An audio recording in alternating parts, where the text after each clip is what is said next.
لله وكفى وسلام على حبيبه المصطفى ما بعد فأعوذ بالله من الشيطان الرجيم بسم الله الرحمن الرحيم إن الله وملائكته يصلون على النبي يا أيها الذين آمنوا صلوا عليه وسلموا تسليما اللهم صل على سيدنا محمد معدن الجود والكرم وآله وأصحابه الكرام وابنه الكريم وبارك وسلم صلاة دائمة سرمدا أبدا بحمدہ تعالی و بکرم مصطفیٰ صلی اللہ علیہ وسلم۔ آج کی شب میں قرآن عظیم کے 21 پارے مکمل ہو چکے ہیں۔ اللہ عز و جل بقیہ قرآن کے حصے کو صحیح تجوید سے پڑھنے اور آپ سب کو رغبت سے سننے کی توفیق عطا فرمائے۔ کل کی بھی جو تلاوت ہوئی تھی اس کی تفسیر عرض نہیں کر سکا، اس لیے کہ کل کی شب ہم نے اصحاب بدر رضوان اللہ تعالی علیہ مجمعین کے نام سے محفل کو منسوب کر دیا اور ان کا ذکر خیر کیا گیا۔ 20ویں پارے میں ہم نے جو تلاوت کی ہے وہ سورہ قصص ہے اور سورہ عنکبوت ہے، اور اس کے بعد آج جو ہم نے 21ویں پارے میں تلاوت کیا ہے وہ سورہ روم ہے، اور پھر سورہ لقمان ہے، اور سورہ سجدہ ہے، اور اس کے بعد سورہ احزاب۔ یہ اب سورتیں بڑھتی چلی جائیں گی، چھوٹے چھوٹے سورتیں ہیں، اس میں ساری سورتوں کی بڑی فضیلت ہے۔ سورہ قصص جو ہے، قصص قصے کی جمع ہے، واقعات۔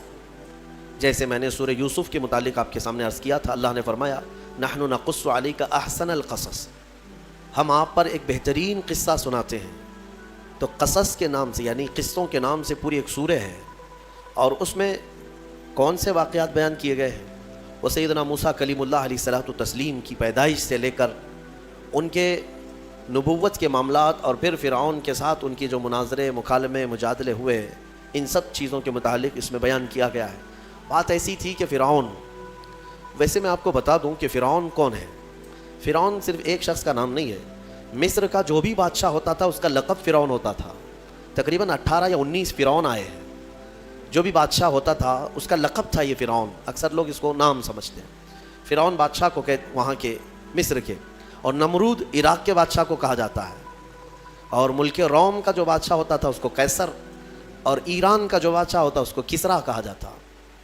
یہ بادشاہوں کے لقب ہوا کرتے تھے، نام الگ ہے ان کے۔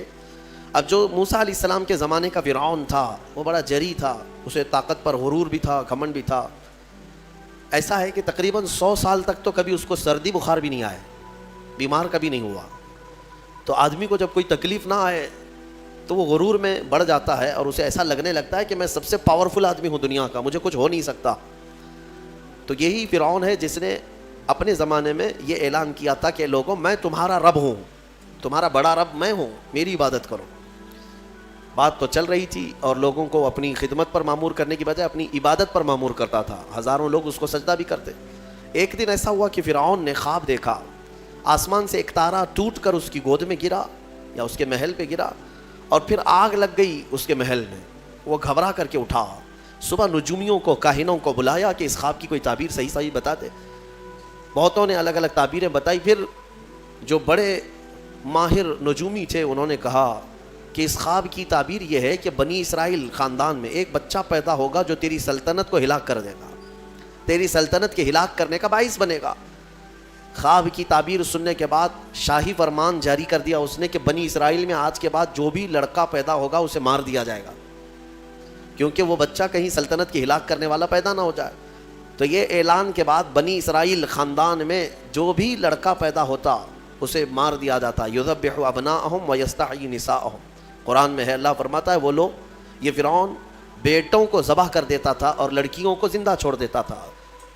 1 سال کے اندر انہوں نے 12,000 بچوں کو ذبح کیا، پیدا ہوتے ہی قتل کر دیتے تھے۔ لڑکے کو زندہ رہنے کا حق نہیں تھا، صرف ڈر تھا۔ یہ وہ زمانہ ہے جب موسیٰ علیہ الصلوۃ والتسلیم کی ابھی ولادت نہیں ہوئی، ولادت سے پہلے اتنے بچے مارے گئے۔ پھر اس کے درباریوں نے اس سے ریکویسٹ کیا کہ اگر ایسے سب مار دیے جائیں تو آپ کی خدمت کے لیے بچے کہاں سے ملیں گے، جوان کون ہوگا؟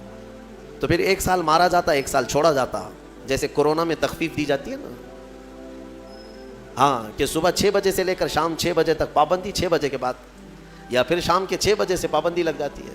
بھائی 24 گھنٹے تو آنا ہی آنا ہے۔ وہ جو بچہ پیدا ہونا ہے وہ سال بھر یا دوسرے سال کبھی بھی پیدا ہوگا، لیکن اس زمانے کا بھی یہی قانون تھا جو کورونا کا ہے، کہ 1 دن چھٹی اور 1 دن ڈیوٹی۔ تو 1 سال نہیں مارا جائے گا اور 1 سال مارا جائے گا۔ اب یہ کیسے یقین کے ساتھ کہہ سکتے ہیں کہ جس سال نہیں مارا جا رہا ہے اس سال پیدا نہیں ہوگا بچہ؟ خیر یہ دنیا کی لاجک ہے، ہمیں نہیں سمجھ میں آتی، یہ ان کی تھیوری ہے، ہمیں نہیں سمجھ میں آتی۔ سیٹرڈے سنڈے کو کیوں چھٹی ہوتی ہے کورونا کی، یا پھر رات کے بعد کیوں پابندی ہوتی ہے، ایک الگ مسئلہ ہے۔ تو ایک سال چھوڑا جاتا، ایک سال مارا جاتا۔ اتفاق ایسا کہ جس سال مارا جانے والا تھا اسی سال موسیٰ علیہ السلام کی پیدائش ہوئی۔ ان کی ماں حاملہ تھیں اور پیدا ہونے کا وقت جب قریب آیا تو اللہ تبارک و تعالیٰ جسے جہاں چاہے بچائے، ہاں جس انداز میں چاہے وہ اللہ تعالیٰ حفاظت فرماتا ہے۔ تو موسیٰ علیہ السلام کی ماں کے دل میں اللہ نے بات القاء کی کہ تہخانے میں چلی جائیں۔ وہ تہخانے میں گئیں، بچے کی ولادت ہوئی، لڑکا پیدا ہوا۔ اب وہ گھبرا گئیں کہ یہ سال مارے جانے والا ہے، اور وہ بنی اسرائیل خاندان سے تھیں کہ میرا بچہ مارا جائے گا، قتل کر دیا جائے گا۔ تو اللہ تبارک و تعالیٰ نے ان کے دل میں یہ بات القاء کی کہ ایک صندوق لے لو لکڑی کا، اور اس میں اس بچے کو ڈال کر دریا میں بہا دو۔ بھلا کوئی ماں کیسے بہائے گی؟ لیکن اللہ تعالیٰ فرماتا ہے وَرَبَطْنَا عَلَىٰ قَلْبِهَا، ہم نے ان کے دل کو مضبوط کر دیا تھا۔ جب اللہ تعالیٰ کسی کے دل کو مضبوط کرتا ہے تو بڑے بڑے کام کر جاتا ہے۔ ان کی ماں صندوق میں رکھ کر کے بچے کو ایک دریا کے کنارے ڈال دیتی ہیں، بہا دیتی ہیں، اور اپنی بڑی بیٹی کو کہتی ہیں کہ دیکھتے رہنا یہ صندوق کہاں جاتا ہے۔ موسیٰ علیہ السلام کی جو بڑی بہن تھیں وہ دیکھتی ہوئی جا رہی تھیں اس صندوق کے پیچھے۔ صندوق بہتے بہتے بہتے ایک باغیچے کے کنارے لگا۔ وہ باغیچہ فرعون کا ہی تھا، اور فرعون کی بیوی وہاں پر ٹہلنے کے لیے شام کے وقت آیا کرتی تھی۔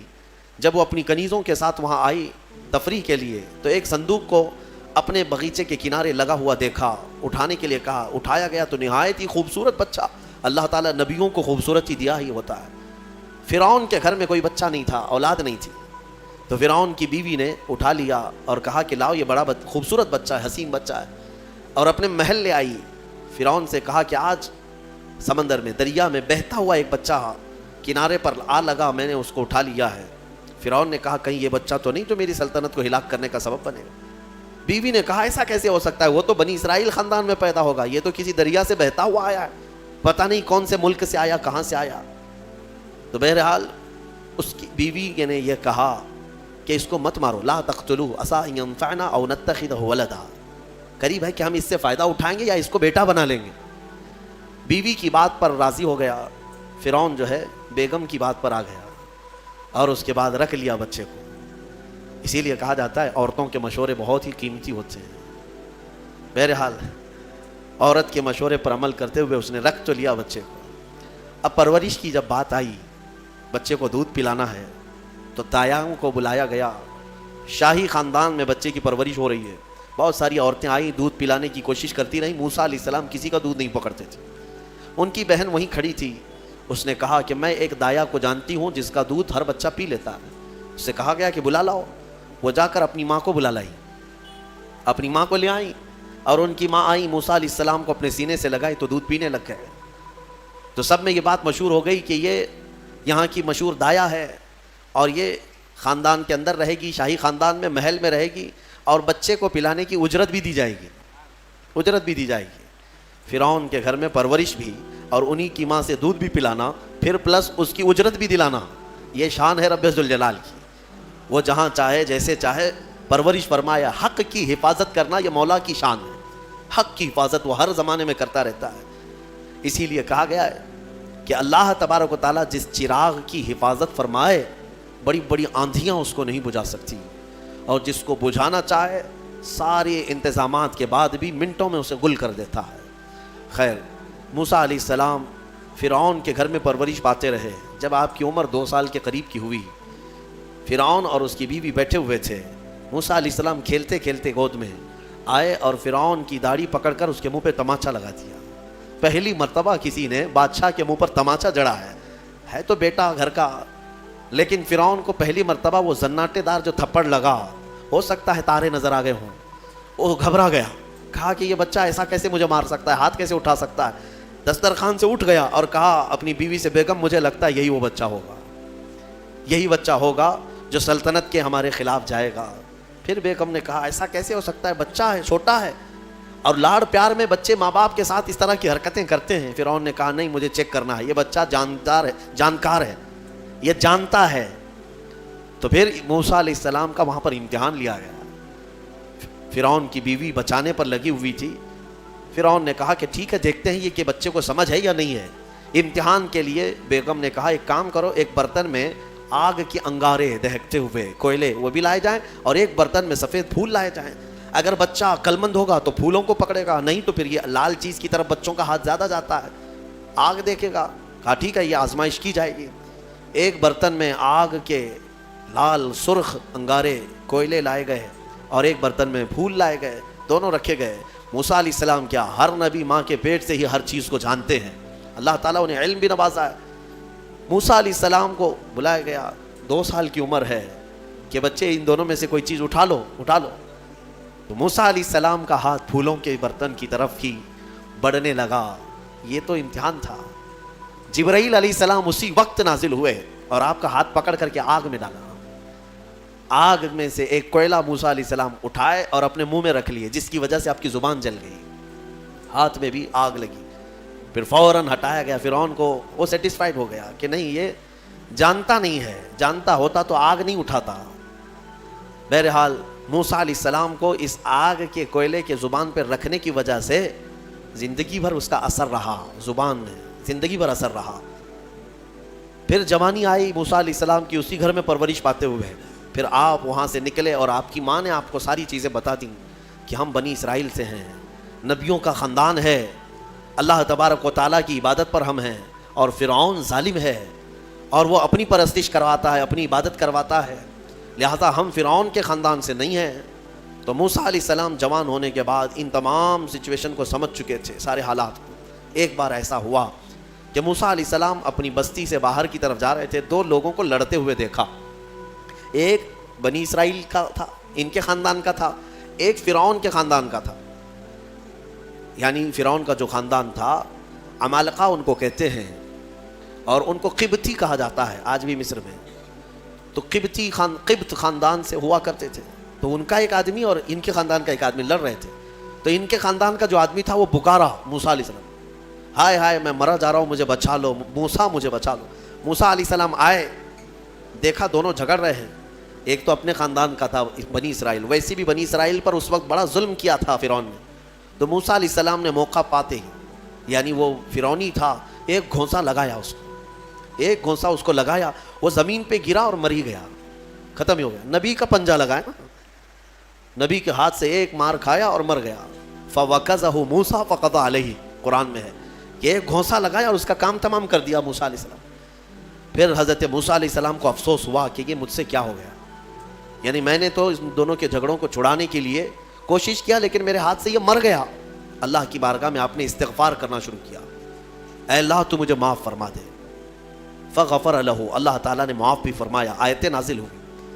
پھر چند دن کے بعد ایسا ہوا, پھر ان کے خاندان والا بنی اسرائیلی ایک بار پھر کسی سے لڑ رہا تھا, دوسرا ہی دن تھا. موسیٰ علیہ السلام کو پھر آج اس نے پکارا. تب موسیٰ علیہ السلام نے کہا غلطی تو تیری ہی ہے, کل بھی تو ہی لڑ رہا تھا, آج بھی تو ہی لڑ رہا ہے, یعنی روز تو نے پیشہ بنا لیا لڑنے کا. تو موسیٰ علیہ السلام اپنا پنجہ لے کر اسی کی طرف آنے لگ گئے, یہ جو اسرائیلی تھا. تو وہ ڈر گیا, اس کو پتا تھا کہ کل کیا ہوا ہے, ایک گھونسا کھانے کے بعد ہوتا کیا ہے. تو چیخنے لگا, اتريد ان تقتلني كما قتلت نفسا بالامس, موسیٰ کیا تو مجھے بھی ویسے ہی قتل کرنا چاہتا ہے جیسے کل تو نے قتل کیا تھا. یہ کہتے ہوئے وہ جھگڑا چھوڑ کر بھاگ گیا. اب بھاگ کر جا کر فرعون کے خاندان والوں کو, بلکہ فرعون کو سب بتا دیا کہ موسیٰ بنی اسرائیل سے ہیں اور ایک فرعونی کو, ایک تمہارے خاندان والے کو کل موسیٰ نے قتل کیا ہے. تو معاملہ بڑا بگڑ گیا. فرعون کے دربار میں یہ سب اس نے چغلی کیا. بتاؤ وہ کون تھا؟ بنی اسرائیل خاندان سے, موسیٰ علیہ السلام کے خاندان کا تھا, اور فرعون کے ہاں چغلی کیا ہے انہی کی. ہاں اسی لیے کسی نے کہا نا ہماری کشتی وہیں ڈوبی جہاں پانی کم تھا. اکثر یہ دیکھا گیا ہے کہ درخت کو جس چیز سے کاٹا جاتا ہے ہوتی لوہے کی کلاڑی ہے, لیکن اس کو پکڑنے والی جو مٹھی ہوتی ہے وہ بھی لکڑی کی ہوتی ہے, اور لکڑی سے بڑے بڑے درختوں کو کاٹ دیا جاتا ہے. اور اسی لیے کسی دانشور نے یہ بھی کہا ہے ماچس کی تلیاں بھی بہت چھوٹی چھوٹی لکڑیوں سے ہی بنتی ہیں, لیکن وہ بڑے بڑے درختوں کو جلا سکتی ہیں. آپ اندازہ یہ کریں کہ اکثر اس دنیا میں دھوکہ یا اپنے لوگوں کے ذریعے سے پہنچتا ہے, اور یہ بڑا دھوکہ ہوتا ہے, یہ بڑا دھوکہ ہوتا ہے. ایمان والوں کو بھی آج تک جس چیز کا سب سے بڑا نقصان اٹھانا پڑا ہے وہ جماعت کے اندر موجود منافقین سے، غداروں سے، منافقین سے، ہر زمانے میں. اس لیے کہ یہ چوہے پتہ نہیں چلتے، گھر کے اندر ہوتے ہیں، ساتھ اٹھتے بیٹھتے ہیں، ساری چیزوں کی خبر دیتے ہیں. میرے عزیزوں، ان تمام چیزوں کے سلسلے میں بہت مرتبہ کہہ چکا ہوں، آج بھی میں یہ عرض کرتا ہوں مولا کی بارگاہ میں کہ اے مولا، سب سے پہلے تو ہماری جماعت میں موجود ان غداروں اور منافقین کو بے نقاب کر، انہیں ہلاک و برباد فرما، جن کے ذریعے سے اسلام اور مسلمانوں کو بڑا نقصان ہے، بڑا نقصان ہے. ہمارے حضرت فرمایا کرتے تھے کہ اللہ تبارک و تعالیٰ کافروں پر کبھی بھی مسلمانوں کو غلبہ نہیں دیتا، کبھی نہیں دیتا، مگر یہ کہ کسی مسلمان کے ذریعے سے ہی وہ کافروں پر، مومنین پر غلبہ حاصل کر لیتے ہیں.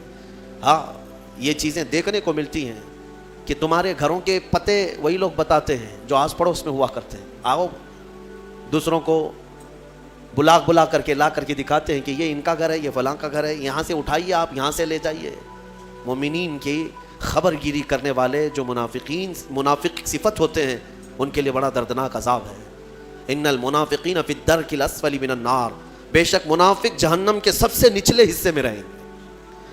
موسیٰ علیہ السلام کی چغلی کیا انہی کے خاندان کا آدمی فرعون کے ہاں جا کر بتایا. فرعون پوری تیاری کر کے کہا کہ موسیٰ کو پکڑو، اور میں پہلے سے کہتا آ رہا تھا کہ وہی بچہ ہے اور میرا گمان صحیح نکلا. اس بنیاد پر اس نے اپنی بیوی کو سزا دینا شروع کیا، حضرت آسیہ.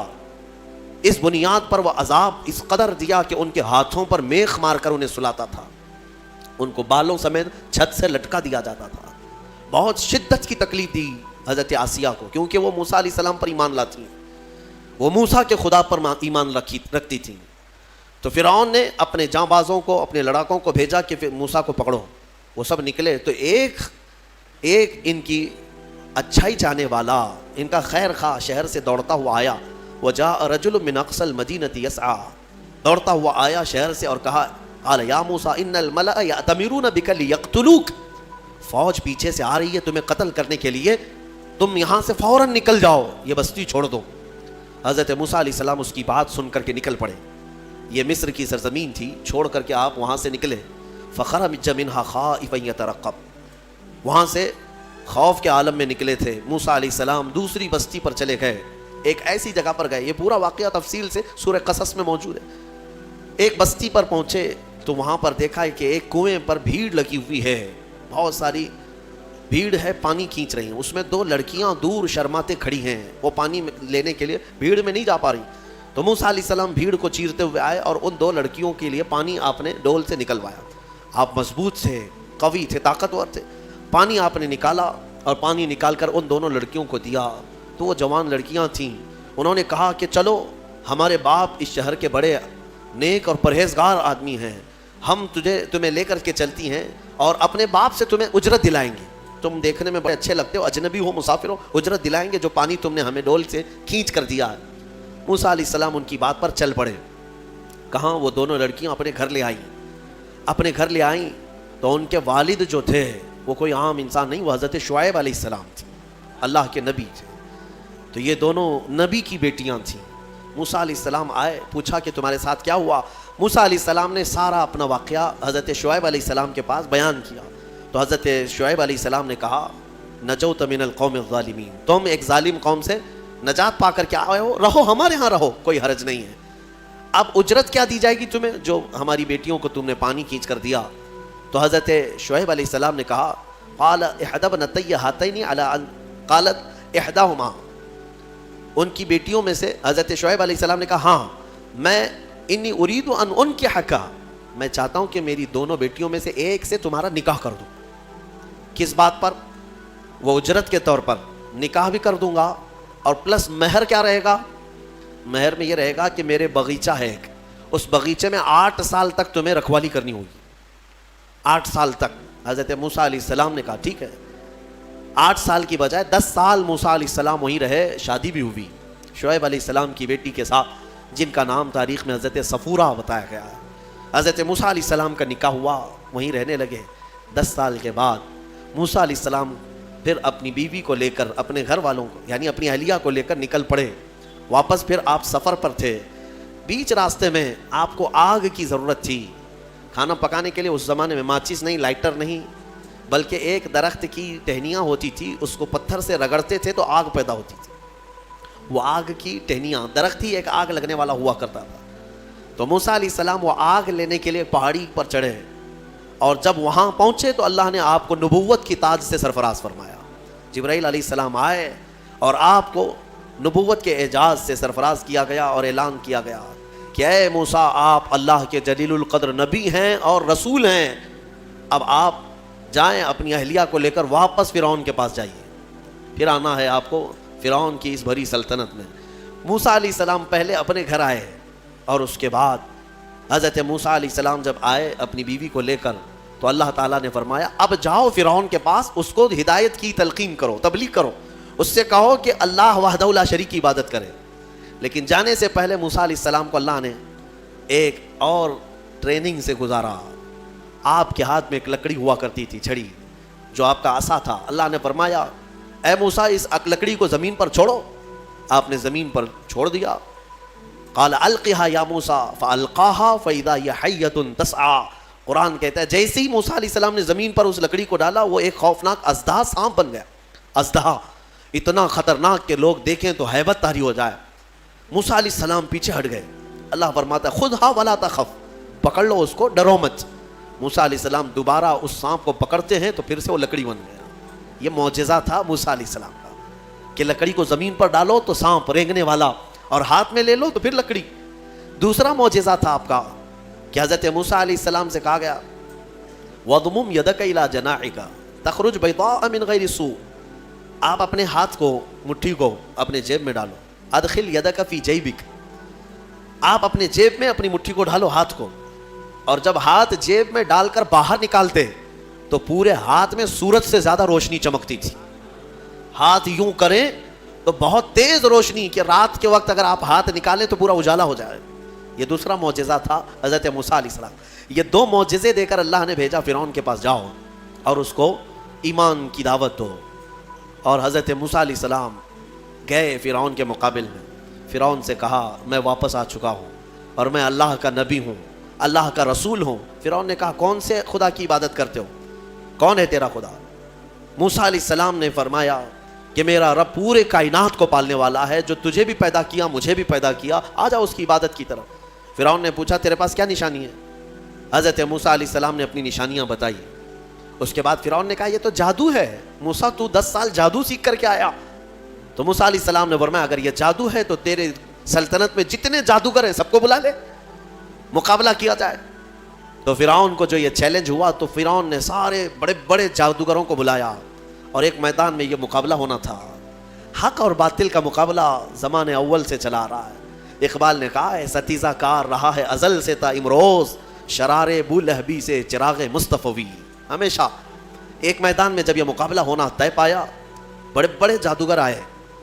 موسیٰ علیہ السلام نے کہا کہ تمہارا جو جادو ہے وہ بتاؤ. سب کے پاس چھوٹی چھوٹی رسیاں تھیں، وہ رسیاں انہوں نے زمین پر پھینکی تو سب رسیاں سانپ بن گئی. سیم وہی چیز وہ بھی دکھانے لائے تھے. سب رسیاں سانپ بن گئی، شور مچ گیا. فرعون کے درباری کہنے لگے اتنے سانپ آ گئے. موسیٰ علیہ السلام کو حکم ہوا اللہ کی طرف سے آپ بھی اپنا سانپ چھوڑ دیں. آپ نے اپنا عصا زمین پر ڈالا، وہ اژدہا ایک منہ کھولا اور سارے سانپوں کو نگل گیا، اور دوسرا منہ کھولتا تو جادوگروں کو نگلتا. اس سے پہلے ہی سارے جادوگروں نے پکارا ہم ایمان لائے موسیٰ کے رب پر. موسیٰ علیہ السلام پر بھی ایمان لائے اور اس کے رب پر بھی ایمان لائے. سارے جادوگروں کی جو ٹیم تھی پورے موسیٰ علیہ السلام کے ہاں آ گئی. اب یہاں وجہ بتاتا ہوں. جادو کرنے والے اور مقابلہ کرتے، دوسرا جادو دکھاتے. جادوگر سے مقابلہ کر سکتا ہے لیکن نبی سے کیسے کر سکتا ہے؟ وجہ یہ ہے یہ جو جادو دکھتا ہے نا یہ حقیقت نہیں ہوتی. اس کو شعبدہ بازی کہتے ہیں، یعنی نظر بندی، صرف نظروں کا دھوکہ، اس کو جادو کہا جاتا ہے. اور جادوگر جانتا ہے کہ میں نے لوگوں کی نظروں کو دھوکہ دیا، لیکن اس کو پتا ہوتا ہے حقیقت کیا ہے. جادوگر نے رسی ڈالا، اس کی نظر میں رسی ہی ہے، دنیا کی نظر میں سانپ ہے. آپ نے بھی دیکھے ہوں گے بہت سارے شعبدہ بازی کرنے والوں کو، گلاس میں پانی لیا یوں اچھال دیا پھول نکل پڑے. ہاں، اور بہت سارے ارے جیب میں سے انڈا نکالا کبوتر بنا دیا، 1 2 3 4 کبوتر اڑانے لگے. یہ تو ڈکوسلا ہے، آستینوں میں چھپے ہوئے کبوتر ہوتے ہیں. لیکن باضابطہ جو شعبدہ بازی ہوتی ہے یعنی نظر بندی، وہ اس طرح سے کی جاتی ہے یوں ہاتھ اٹھائے اور میں یوں تمہارے سامنے سکے پھینک دیا، سونے کے سکے پھینکتے جا رہا ہوں، لیکن تم میں سے سارے لوگوں کو سکے نظر آ رہے ہیں، محفل ختم ہونے کے بعد ایک بھی سکہ ملتا کسی کو نہیں، اور نہ ہی جادوگر کو ملتا ہے۔ یہ شعبدہ بازی، نظروں کا دھوکہ۔ اور وہاں جو مقابلے میں آئے تھے موسیٰ علیہ السلام کے، وہ تو دیکھ رہے تھے کہ ہم نے جو رسیاں ڈالی ہیں، ہماری نظر میں رسیاں ہیں لیکن لوگوں کی نظروں میں سانپ ہے۔ لیکن موسیٰ علیہ السلام نے جو لکڑی ڈالی، وہ جادوگروں کو تو لکڑی دکھنا چاہیے کیونکہ وہ جادو جانتے ہیں، لیکن انہوں نے دیکھا موسیٰ علیہ السلام کی لکڑی لکڑی نہیں رہی، حقیقت میں سانپ بنا ہوا تھا۔ جادو اور معجزے میں فرق یہی ہے، جادو نظروں کا دھوکہ اور معجزہ حقیقت کی تبدیلی کو کہتے ہیں، حقیقت کی تبدیلی۔ حضرت موسیٰ علیہ السلام کا یہ معجزہ دیکھتے ہی وہ سارے جادوگر ایمان لے آئے۔ یہ موسیٰ علیہ السلام کی وہاں سے تبلیغ کا دور شروع ہوا، پھر زمانہ چلتا رہا، فرعون سے ان کے مقابلے ہوتے رہے۔ ایک وقت ایسا آیا کہ فرعون آپ کو ختم کرنے کے لیے 1,00,000 کی فوج کو جمع کیا، اور موسیٰ علیہ السلام اپنے ایمان والوں کو لے کر کے دوسرے علاقے کی طرف نکلے۔ سامنے سمندر اور پیچھے فرعون کا لشکر۔ آپ نے دعا کی کہ اے مولا، اس فرعون کے دبدبے سے میری قوم کو بچا لے۔ اللہ تعالیٰ نے حکم فرمایا سمندر میں عصا مارو۔ آپ نے عصا مارا تو 12 راستے نکل پڑے۔ موسیٰ علیہ السلام ان راستوں میں سے نکل کر کے دوسرے کنارے پہنچ گئے۔ فرعون نے سوچا کہ یہ راستے ہمارے لیے بھی ہیں، سارا اس کا لشکر اور فرعون سب انہی راستوں میں آئے۔ بیچ راستے میں جیسے ہی پہنچے، اللہ نے سمندر کو حکم دیا کہ واپس جیسا تھا ویسے ہو جا۔ سمندر مل گیا اور ساری فوج آن کے آن میں غرق ہو گئی، ختم ہو گئی۔ یہ فرعون کو ہمیشہ کے لیے پانی میں اللہ تعالیٰ نے غرقاب کر دیا، ڈبو دیا۔ یہ موسیٰ علیہ السلام کی جو فتح مبین تھی، وہ 10 محرم الحرام عاشورہ کا دن تھا، ایمان والوں کی جو فتح مبین تھی۔ ایک بات یاد رکھیں، اللہ رب العزت جب مدد فرماتا ہے تو کن کن وادیوں سے نکالتا ہے اور کیسی کیسی طاقتوں سے بچا لاتا ہے۔ آج بھی میں آپ سب سے یہی کہوں گا کہ اگر کوئی آج یہ سمجھتا ہے کہ میں فرعون ہوں تو انتظار کر کے اللہ موسیٰ بھی بھیجے گا۔ ہاں، مدد اللہ تبارک و تعالیٰ اہل حق کی نازل فرمائے گا۔ شروع میں ہو سکتا ہے اہل حق کمزور نظر آئیں، چھوٹے نظر آئیں، اور ان کی بستیاں کمزور، ان کے اسباب کمزور، لیکن مولا کریم کی طاقت اور اس کی مدد کمزور نہیں ہو سکتی۔ آج جو حکومتیں ہیں، یہ تو میرے عزیزو فرعون کے سامنے لونگ الائچی کے برابر بھی نہیں ہیں۔ اس کے پاس جو تھی طاقتیں، اس طاقت کے سامنے ان کی جو طاقتیں ہیں وہ لونگ الائچی کے برابر بھی نہیں ہے۔ اس کے پاس جو ذخیرے تھے، جو اسباب تھے، پوری دنیا پر حکومت کر چکا تھا، پوری دنیا پر۔ فرعون ایک ایسا شخص ہے جس نے پوری دنیا پر تنہا حکومت کیا ہے۔ ایک ملک کو لے کر کے اگر کوئی آنکھیں دکھا رہا ہو اور یہ سمجھے کہ ہمیں کوئی ہٹا نہیں سکے گا، رب ذوالجلال قانون قدرت یہ رکھتا ہے کہ جب وہ پوری دنیا پر بادشاہت کرنے والے کو پانی سے ہلاک فرمائے گا تو باقی یہ ساری طاقتیں کچھ نہیں۔ انتظار کرو، رب ذوالجلال کی پکڑ آنے والی ہے۔ ان بطش ربک لشدید، بے شک تمہارے رب کی پکڑ بہت سخت ہے۔ اللہ تبارک و تعالی ہم سب کو ظالموں کے چنگل سے نجات عطا فرمائے، ایمان والوں کو مولا تعالی قوت حیدری عطا فرمائے، غیب سے مولا نصرت و کامیابی ہمارے لیے نازل فرمائے۔ آج کی جو تلاوت ہوئی سورہ روم، سورہ لقمان، سورہ احزاب یا سجدہ، انشاءاللہ العزیز کل کی تفسیر میں ان کو ملا کر کے عرض کرنے کی کوشش کروں گا۔ وآخر دعوانا ان الحمدللہ رب العالمین۔